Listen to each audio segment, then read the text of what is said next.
Assalamualaikum warahmatullahi wabarakatuh. Salve. Salam kebajikan.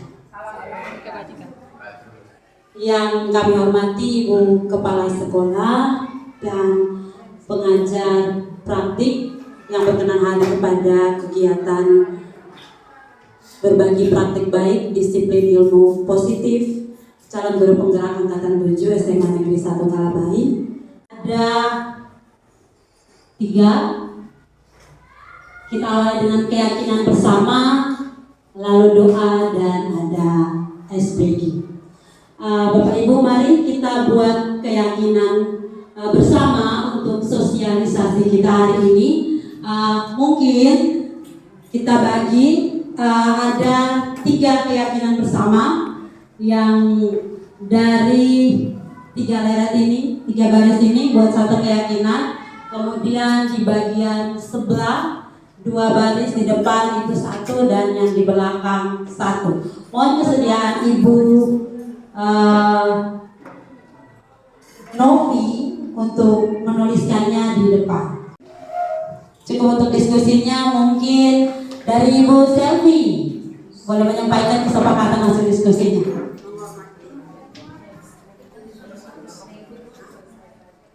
Mengikuti sampai selesai, sampai kegiatan ini selesai. Terima kasih Bu Selvi. Ya, mohon ditulis mengikuti sampai selesai. Kemudian dari kelompok 2, mohon kesediaan dari Ibu Mursida. Ya.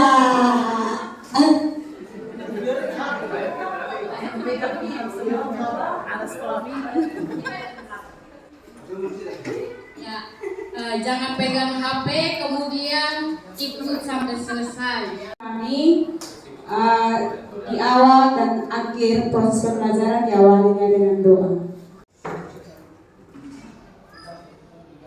Ya, baik Bapak Ibu Guru, mari kita satu di dalam doa dan izinkan saya berdoa sesuai ajaran saya Kristen Protestan. Bapak Ibu yang lain menyesuaikan. Mari kita berdoa. Ya Allah, Bapa kami yang ada di dalam kerajaan surga, Bapa yang kami puji dan kami sembah di dalam anak-Mu Tuhan Yesus Kristus. Terima kasih ya Tuhan untuk segala penyertaan-Mu dalam kehidupan kami. Kami sudah melaksanakan kegiatan kami dari pagi dan diakhiri pembelajaran dan siang ini Tuhan. Kami akan melanjutkan dengan kegiatan kami, yaitu sosialisasi positif, budaya positif di SMA Negeri 1 Kalabahi. Ya Tuhan, kami akan memulai kegiatan kami hari ini ya Bapa. Namun sebelum kami memulainya Tuhan, kami memohon penyertaan-Mu. Berkatilah kami semua, baik kami sebagai peserta dan juga Bapak Ibu Guru yang sebagai pemateri dalam kegiatan ini ya Tuhan. Untuk memberkati kami, agar biarlah apa yang kami pelajari hari ini ya Tuhan, boleh itu menjadi bekal kami untuk kami melanjutkan ke kehidupan kami yang masih Tuhan percayakan kepada kami. Terima kasih ya Tuhan, ini doa dan harapan kami serahkan kegiatan kami ini dari awal, pertengahan, dan boleh berakhir seturut dengan kehendak-Mu. Hanya di dalam nama Tuhan Yesus kami berdoa. Amin. Berdoa selesai. Terima kasih Ibu Dewi untuk kesediaannya. Ya Bapak Ibu sekalian, kita akan masuk dalam sesi berikut yaitu ice breaking. Ya, saya akan panggil ya seorang guru yang fenomenal, tapi apakah ada di sini? Ya, dan itu dia sedang apa?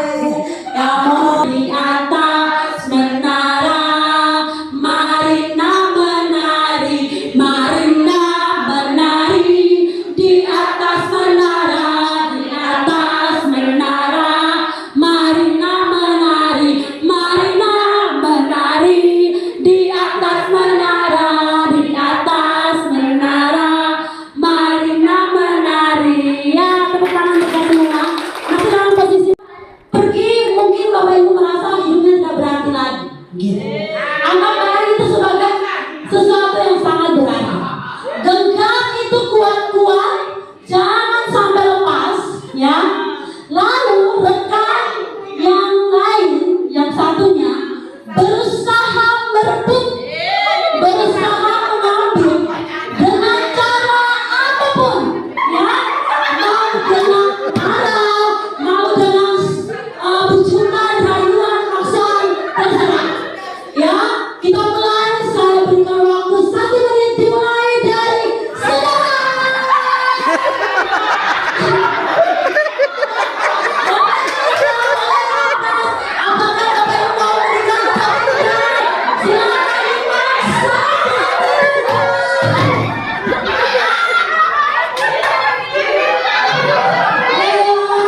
Ya.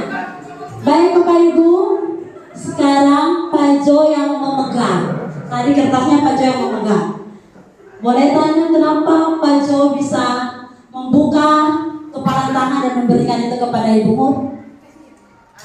Karena dapat rayuan. dia punya ibu guru punya kuku terlalu panjang.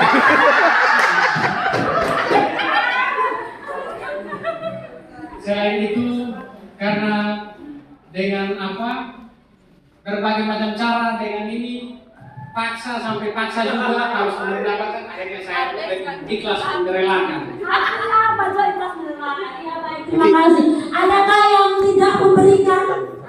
Ada? Coba bisa dijelaskan satu orang atas Bapak Marsha. Kalau Bapak Marsha kasih atau tidak? Tidak kasar. Karena saya taruh di dalam baju. Dia tidak berani buka sama baju. Iya, terima kasih. Dalam segala sesuatu memang kita butuh berpikir yang agak banyak sebelum menjawab. Kita mengembangkan. Sehingga yang ini kita terapkan adalah di mana ada kemerdekaan di situ harus ada disiplin yang kuat, bersifat self-discipline, yaitu ketika kita sendiri yang mewajibkan kita dengan sekeras-kerasnya. Kita mewajibkan diri kita sekeras-kerasnya. Artinya kita berperang melawan diri kita sendiri. Kita tidak mengubah orang lain, tapi kita mengubah diri kita sendiri. Dalam 3 ini kami anggap ini proyek besar kami untuk 1 bulan ke depan, yaitu tentang sikap positif adalah keterlambatan siswa, yang kedua adalah bullying, dan yang ketiga adalah sikap vandalisme. Membuat sebuah format tentang, kami tidak memberikan hukuman, tapi kami mau membuat sedikit observasi beberapa hari ini untuk kami membuat laporan, sehingga mungkin ada dari teman-teman siswa dan teman-teman wali kelas dan teman-teman BK dalam hal keterlambatan siswa dan bullying serta vandalisme. Sikap vandalisme yang kami lihat di kelas-kelas banyak, di kamar mandi WC banyak, di semua tempat ada seperti itu. Terlambat lebih banyak disampaikan oleh Ibu Megawati Belandina Banik tentang kebutuhan dasar manusia dan teori kontrol. Selanjutnya saya serahkan mic ini kepada Ibu Mega untuk menjelaskan. Waktu Ibu 10 menit. Terima kasih. Ya, baik, selamat siang Bapak Ibu Guru. Nah, kita akan belajar bersama ya. Ini tentang kebutuhan dasar manusia. Ya, seperti tadi yang sudah disampaikan Ibu An tentang teori kontrol, tentang disiplin positif. Bapak Ibu, kita semua, kita sebagai guru, kita berperan untuk menciptakan disiplin yang positif di sekolah kita, ya. Dimana bahwa tadi melalui games yang tadi kita yang memegang kontrol diri masing-masing. Kita tidak bisa bilang orang lain yang memegang kontrol atas kita.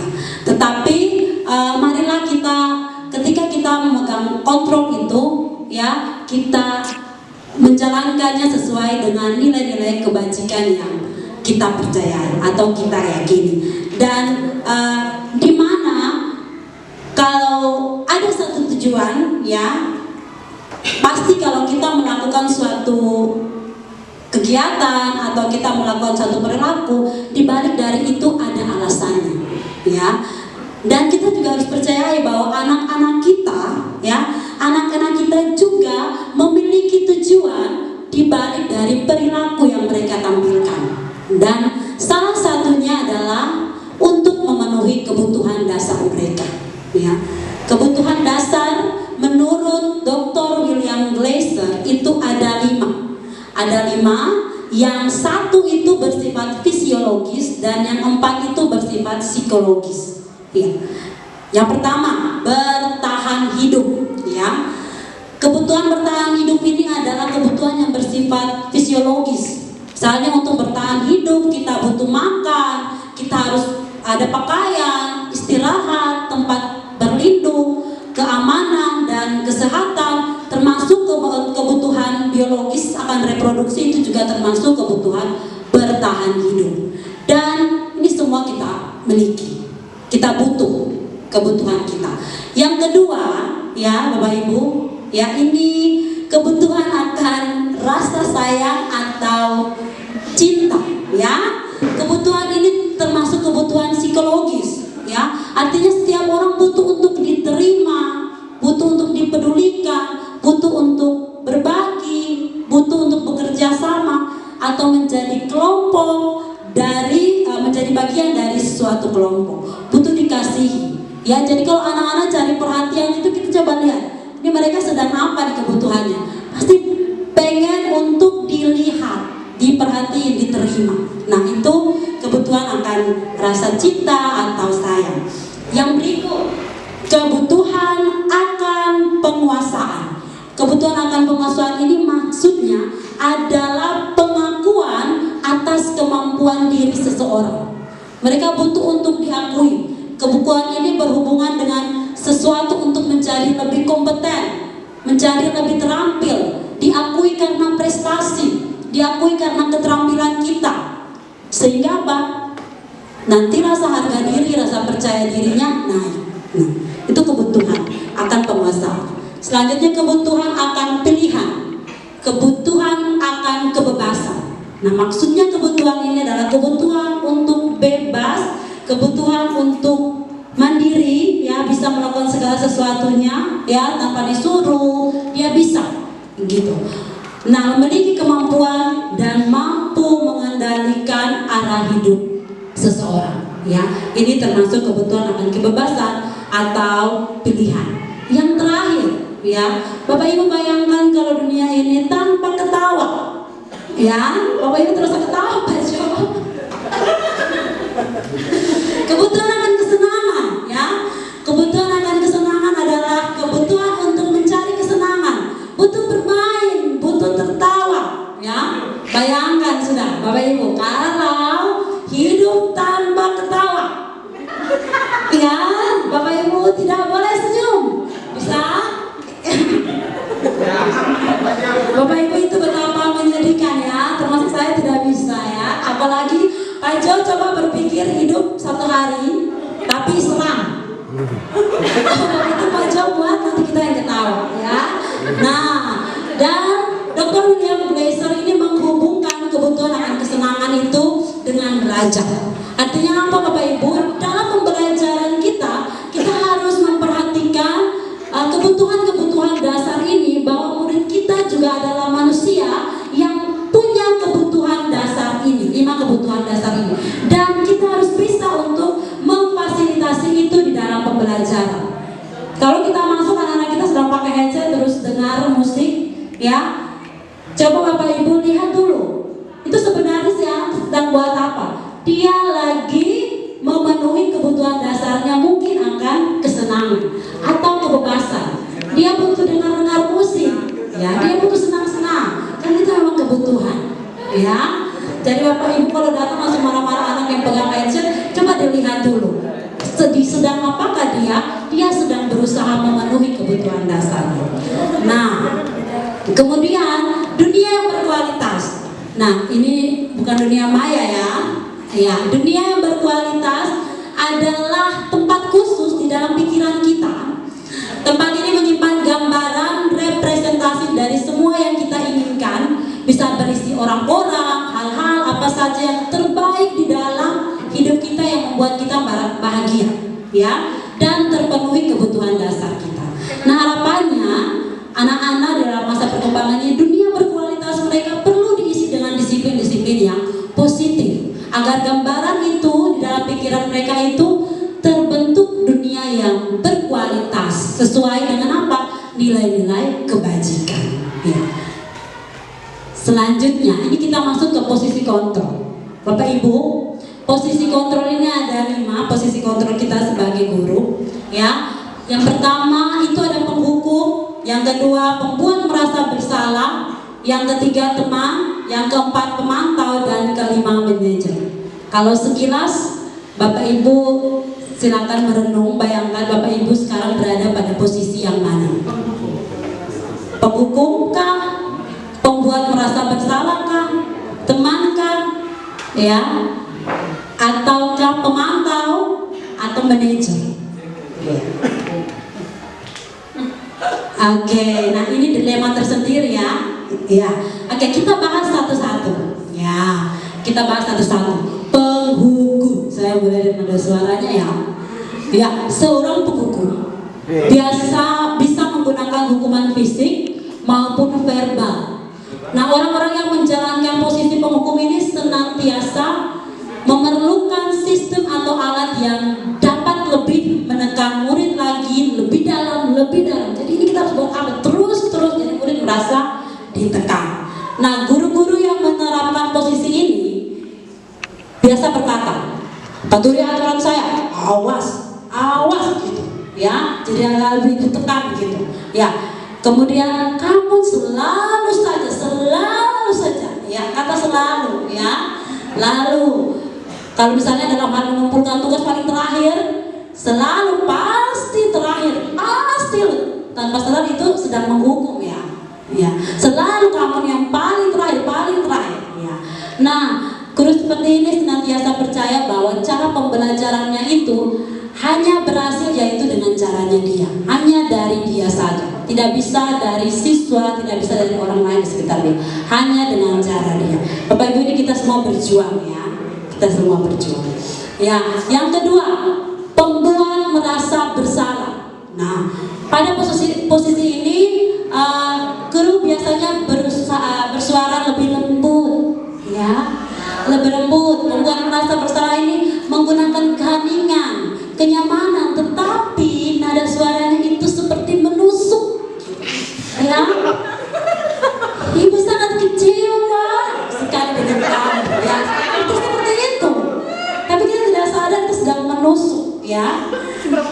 Berapa kali Bapak harus bilang nih, harus beritahu terus nih, kamu tidak kasihan Bapak, gitu. Jadi anak, ya, coba yang terakhir, bagaimana coba kalau seandainya orang tua tahu bagaimana nih, gitu.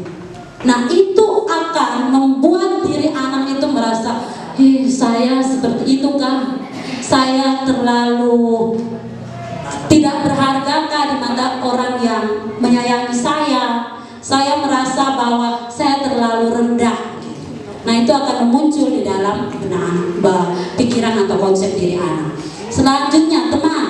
Nah, teman, guru pada posisi teman ini tidak menyakiti, lebih humoris, lebih fun, ya, tetapi berupaya mengontrol murid melalui persuasi. Nah, pada posisi teman, pada guru bisa bersifat negatif, bisa juga positif, ya. Nah, guru pada posisi teman menggunakan hubungan yang baik, humor untuk mempengaruhi orang. Mereka berkata, ayo bantulah demi Bapak nih, ya. Ayo ingat tidak Bapak bantu apa selama ini. Kata-katanya seperti itu. Ya sudah, ini kan tidak apa-apa. Nanti ibu yang bantu aja. Nah ternyata ini ada positifnya, ada negatifnya. Negatifnya apa? Kalau kita tidak ada, gurunya tidak ada, anaknya tidak bisa mandiri dan tidak bisa bertanggung jawab.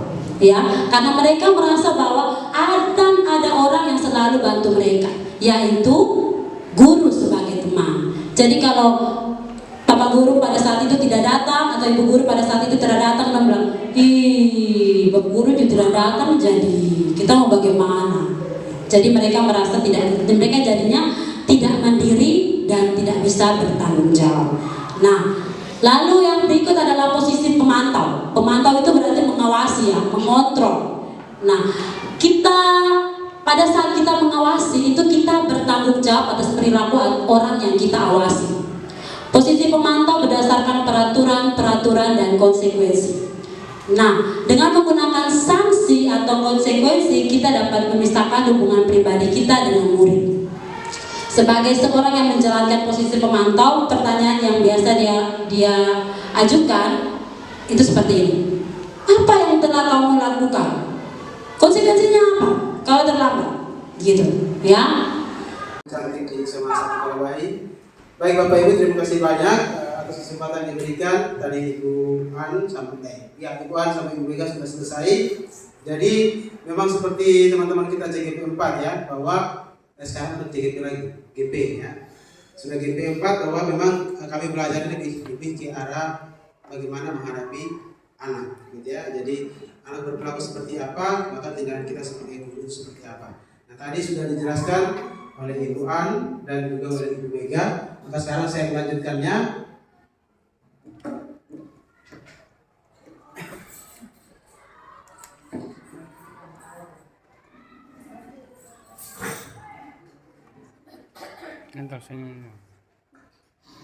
Saya singkat saja karena materi saya juga banyak dibacanya, jadi saya singkat saja. Budaya positif itu sebuah nilai tidak terbaca.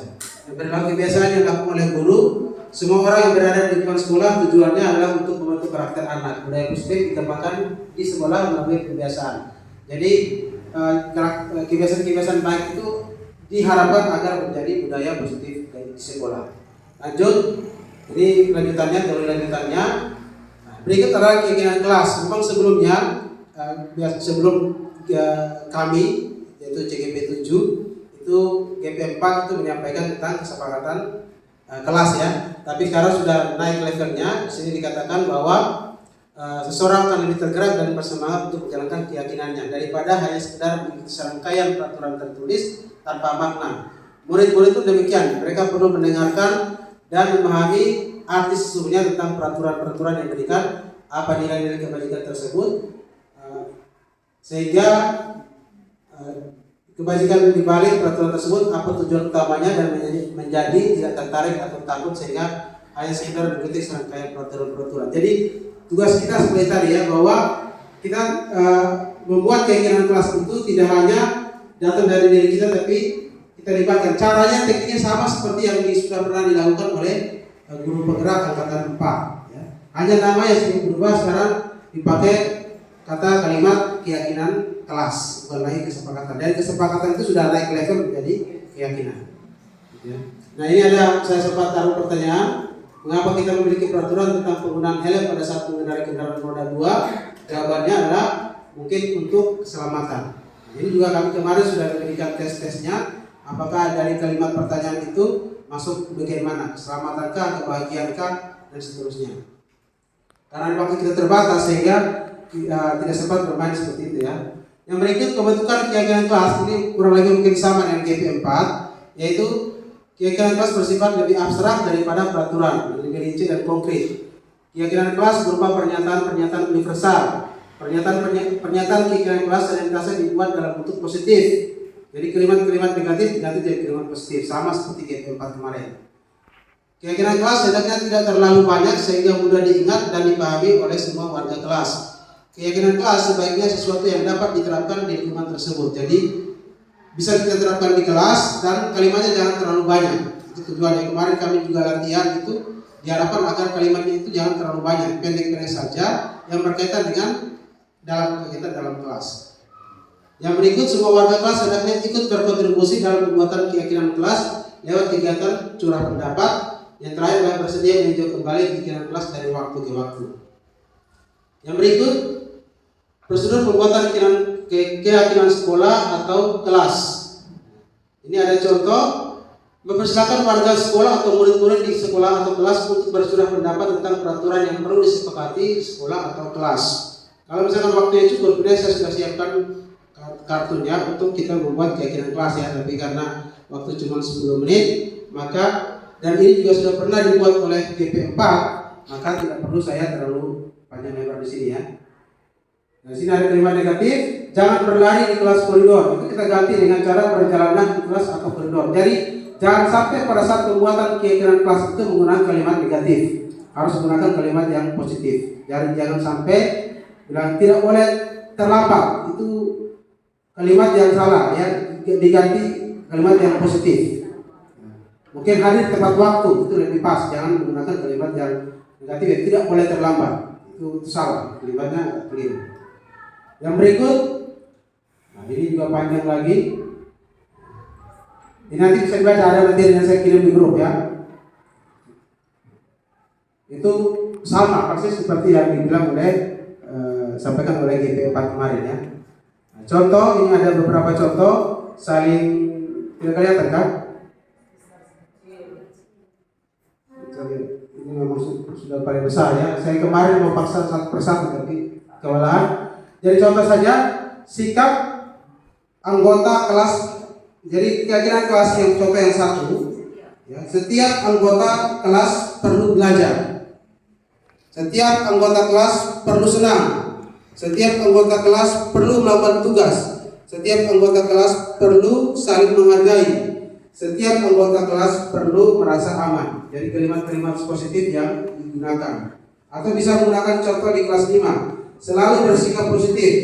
Senantiasa menjadi diri terbaik. Percaya dan menghormati orang lain serta barang miliknya. Atau contoh pada keyakinan kelas 7, yaitu kami meyakini bahwa sangat penting untuk menghormati semua orang dan barang milik orang lain. Jadi sama seperti sebelumnya di CGP 4 waktu kita dapat materi tentang kesepakatan kelas. Ya, ini juga kemarin bisa kita buat permainan tapi karena terbatas waktunya, ini kegiatan tampak seperti dan tidak tampak seperti. Anggota kelas dibagi menjadi beberapa kelompok. Nanti Bapak Ibu saya bagikan materinya, terus Bapak Ibu yang belum buat dalam kelas, kemarin kita buat sama-sama ya. Jadi saya sebagai wali kelas, Bapak Ibu yang wali kelas juga, mari menggunakan keyakinan, membuat keyakinan kelas dengan format yang ini. Buat permainan untuk bisa mendapatkan keyakinan kelas yang akan kita gunakan dalam kelas. Jika Bapak Ibu belum buat, jika sudah buat maka bisa direvisi untuk tahun depan. Nanti pakai kegiatan ini ya, ada materinya. Nanti saya bagikan. Yaitu kegiatan tampak seperti dan tidak tampak seperti. Dan ini ada bentuk T dan ada bentuk Y. Jadi bisa Bapak Ibu nanti gunakan format yang mana untuk membuat keyakinan kelas. Ini format bentuk Y. Belum ya, berarti sebelahnya ya. Kegiatan tugas saya dan tugas kamu. Jadi kalau tadi itu seperti ini, kegiatan tampak seperti dan tidak tampak seperti. Jadi guru memberikan salah satu keyakinan kelas pada setiap kelompok. Dua kelompok bisa mendapatkan dua keyakinan bila sampai 10 dan seterusnya. Ini buatnya seperti tampak seperti. Di sini dikatakan datang tepat waktu. Kalau tidak tampak seperti, sering hadir terlambat. Jadi tampak seperti dan tidak tampak seperti. Sebelahnya menyapa teman dan guru setiap hari. Tidak tampak seperti itu tak acuh kepada teman dan guru. Jadi kalimat positifnya dan tidak tampak seperti. Jadi tampak seperti itu, harusnya seperti itu dan tidak harus seperti itu. Jadi pakai dalam kalimatnya tampak seperti dan tidak tampak seperti. Yang berikut ada lagi bisa gunakan seperti ini, kegiatan tugas saya dan tugas kamu. Jadi tugas guru dan tugas murid. Ini juga kita buat dalam kelas sehingga siswa menuliskan tugasnya dia dan kita juga menuliskan tugasnya kita. Ini ada contoh di sini. Guru mengajak murid untuk berpendapat dan seterusnya. Ini teorinya. Nanti bentuknya akan seperti ini.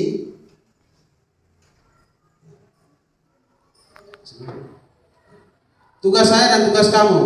Contoh tugas saya nanti guru seperti ini. Tugas guru, tugasnya mengajar, mendidik, menjawab pertanyaan, memberi nilai, mengatur kelas, menegakkan peraturan.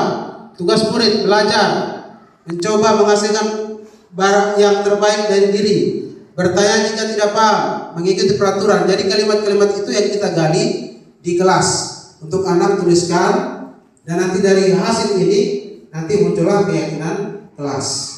Jadi kita buat permainan ini terlebih dahulu, baru nanti muncullah kata-kata kalimat-kalimat positif yang akan kita jadikan sebagai keyakinan kelas. Ini tugas-tugasnya ya. Berikut terakhir adalah segitiga restitusi. Nah, ini segitiga restitusi ini sambungannya dari Ibu Mega tadi. Kalau tadi keyakinan kelas saya sudah sampaikan dari awal bahwa mirip dengan CGP 4 kemarin, hanya namanya diganti dengan keyakinan kelas. Mungkin permainannya di CGP 4 bisa ditambah dengan CGP 7, mungkin bisa dibuat dalam kelas dan munculkanlah sebuah keyakinan kelas yang akan kita laksanakan bersama. Yang berikut segitiga restitusi. Nah ini tadi sudah disampaikan oleh Mega bahwa minimal kita guru itu berada pada dua level terakhir, yaitu sebagai level pemantau atau level manajer. Jangan lagi pada penghukum, pembuat rasa bersalah dan level teman. Itu dari teori yang kita dapatkan itu guru kalau bisa jangan berada pada level 3 level terbawah itu. Kalau bisa pemantau, lebih bagus lagi adalah sebagai seorang manajer. dalam melihat anak gitu ya. Proses menciptakan kondisi bagi murid untuk memperbaiki kesalahan mereka sehingga mereka bisa kembali pada kelompok mereka dengan karakter yang lebih kuat. Yang tadi sudah disampaikan oleh Ibu Mega. Restitusi juga adalah proses kolaboratif yang mengajarkan murid untuk mencari solusi untuk masalah dan membantu murid berpikir tentang orang seperti apa yang mereka inginkan dan bagaimana mereka harus memperlakukan orang lain. Ini teori-teori ya, lebih memiliki tujuan dan seterusnya. Kita lanjut. Jadi berikut, restitusi bukan untuk menebus kesalahan, namun untuk belajar dari kesalahan. Jadi tadi sudah dijelaskan oleh Ibu An bahwa motivasi intrinsik, bahwa itu muncul dari dalam diri. Jadi sekali lagi bukan untuk menebus kesalahan, tapi untuk belajar dari kesalahan. Biasanya kalau saya juga termasuk anak itu kalau buat salah itu kita boleh cerita bilang orang tua itu bagaimana nanti dia tuh cari uang setengah mati. Ya kalian kalimat seperti itu jangan lagi. Kalau dia buat orang tua kamu cari uang setengah mati, usaha lu sekolah itu pemalas model begini, itu tidak boleh kita gunakan. Kita harus gunakan pada level pemantau atau level manajer. Nah, nanti ada contohnya di bawah. Bagaimana level manajer itu kita akan lihat nanti di bawah ya. Nah, ini adalah segitiga restitusi menstabilkan identitas. Jadi segitiga restitusi ada 3. Yang pertama menstabilkan identitas, yang kedua menanyakan keyakinan, dan ketiga adalah validasi, terbalik ya, menstabilkan identitas, validasi tindakan yang salah, dan terakhir adalah menanyakan keyakinan. Jadi urut-urutannya. Pada saat prakteknya bisa 3-3-nya digunakan runtut atau bisa langsung ke level menyatakan ini, tergantung dari masalahnya. Jika masalah anak itu dia besar dan kompleks, maka kita bisa gunakan mulai dari pertama. Tapi pada saat dia sudah mungkin masalahnya sepele, maka kita bisa langsung yang level 2 atau yang langsung ke level 3, tergantung dari permasalahan anak.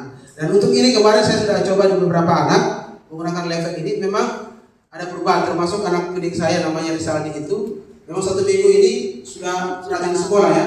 Rajin sekolah karena saya mencoba untuk menggunakan segitiga restitusi dalam menghadapi masalah yang dia pemalas sekolah. Dan kemarin dia sendiri yang menyampaikan apa yang akan dibuat. Jadi saya coba-coba untuk menggunakan segitiga restitusi. Dan ini ada tugasnya. Kalau waktunya cukup mungkin saya bisa putar videonya Ibu Mega, Ibu An, dan saya mungkin ya. Tapi karena terbatas jadi kita melihat saja di sini.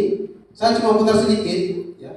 Sedikit saja Bapak Ibu, tidak banyak, tidak sampai selesai ya, nanti bisa ditonton sendiri. Tapi kita akan lihat percakapan antara si bapak guru dan si anak. Bagaimana segitiga restitusi itu. Jadi anak ada masalah, kalimat-kalimat seperti apa? Ingat, yang digunakan oleh bapak guru nanti adalah levelnya manajer, bukan level pemantau ya. Karena kita diharapkan pada level yang manajer. Jadi kalimat-kalimat itu memotivasi dia, bukan menjadi teman, apalagi penghukum.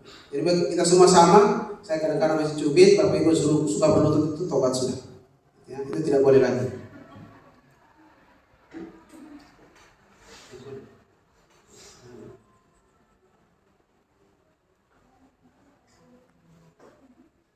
Mana play?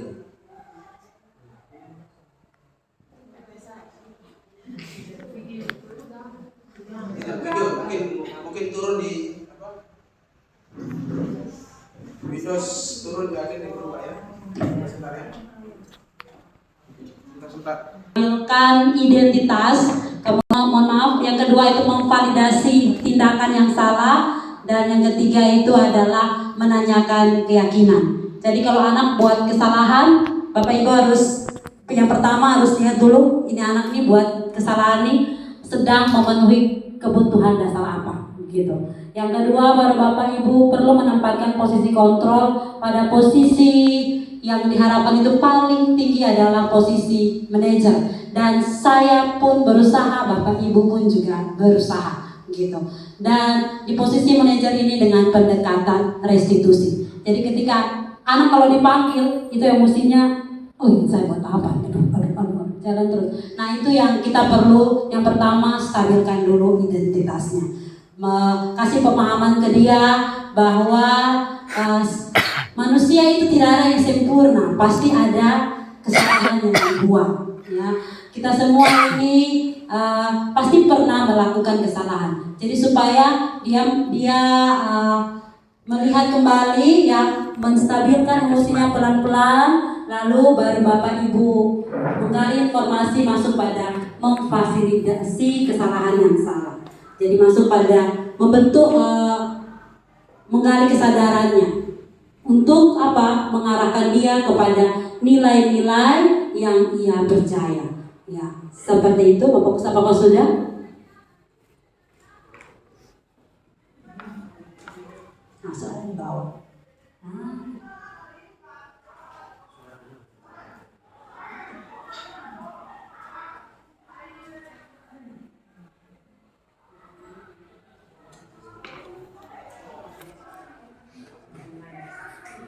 Iya, itunya di sini, jadi minta maaf ya.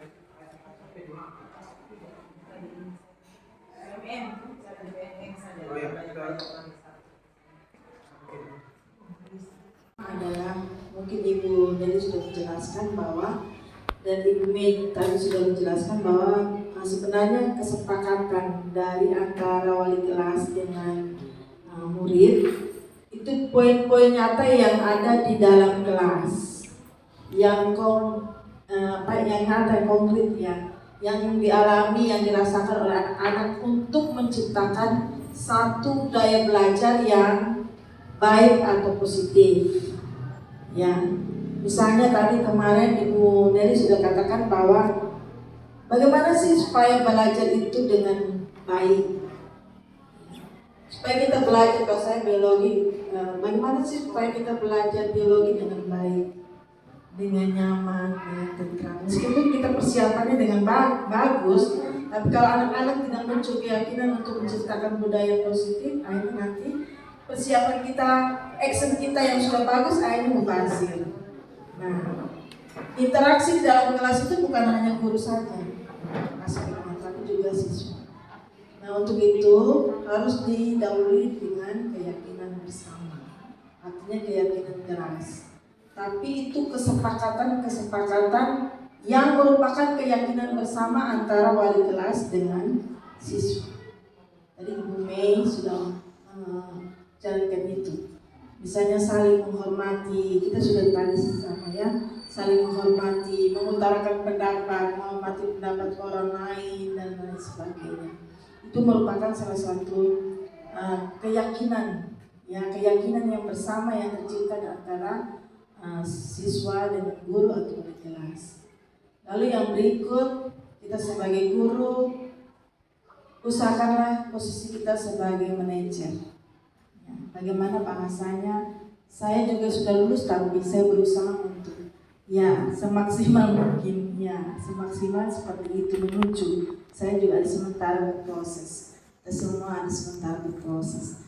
Teman-teman yang belum mengetahui, sebentar mendapatkan materi, sudah dapat materi, belajar lagi.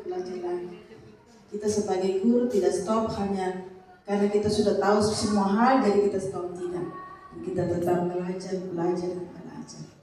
Itu saja dari saya kembalikan, terima kasih. Baik, saya silakan.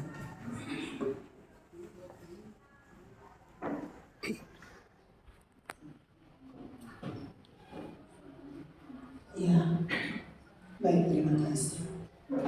Selamat sore untuk kita semua, Bapak Ibu. Sore. Ternyata keyakinan kelas yang dibuat oleh guru masih belum sempurna. Karena tadi kita sepakat untuk yang pertama mengikuti sampai selesai. Ternyata ada banyak yang sudah pulih. Ini memberikan contoh bahwa ternyata lebih mudah membuat keyakinan untuk orang lain, tetapi untuk diri sendiri kita belum bisa. Ya, itu pelajaran pertama, dan ini harus kita lakukan di dalam proses pembelajaran kita. Yang kedua, Bapak Ibu, keyakinan kelas yang sudah pernah kita dengar waktu CGP angkatan keempat dan juga kesepakatan kelas itu, intinya adalah kita mau menciptakan pembelajaran yang baik dan juga menyenangkan begitu. dan itu berdampak kepada tentu hasil belajar anak-anak. Saya tidak tahu sudah seberapa jauh dampak yang Bapak Ibu sudah lakukan di dalam kelas, khususnya untuk teman-teman yang sudah guru penggerak. Dan sudah berapa banyak teman yang sudah buat keyakinan kelas. Saya dua orang yang ada di sini saya tidak tanya. Mungkin yang lain saya tanya, apakah sudah pernah buat keyakinan kelas di dalam kelas untuk teman-teman yang minus Ibu Lis dengan Ibu Mary? Ada yang sebuat kok? Yang selain yang CGP, ada yang sebuat? Ternyata ini menjadi masalah kita bersama. Bahwa sebenarnya kita berharap, saya sudah coba. Nah, di sinilah tempatnya kita berbagi. Kita sudah mulai coba untuk menyusun draft evaluasi diri sekolah berdasarkan rapor pendidikan, dan coba menyusun draft program dalam bentuk RKT atau RKAS, ya, di mana di situ Bapak Ibu kita melihat hal-hal yang ini saya dapat saya sampaikan. Terima kasih untuk perhatiannya. Selamat sore. Sore. Ya teman-teman, kita sudah sampai pada akhirnya. Kami bertiga berterima kasih, tapi kami yakin bahwa kalau kami tiga sendiri tidak bisa. Kami kalau kami menjadi kita, kami yakin pasti bisa. Kami mengharapkan teman-teman, bantuan teman-teman dalam hal apa saja, bantuan positif. Saya yakin kalau kita semua saling mendukung, kita semua saling belajar, kita semua bekerja sama, akan tercipta kebiasaan-kebiasaan yang baik, dan itu semoga akan menumbuhkan karakter-karakter baik dan akhirnya menjadi kebiasaan-kebiasaan baik yang menjadi sebuah budaya positif di sekolah kita. Teman-teman, kita bisa kalau kita mulai dari diri sendiri. Kita ini seperti petani, teman-teman. Kita tidak bisa menumbuhkan akar karena itu Tuhan berurusan. Tapi kita bisa menuntut padi untuk tumbuh.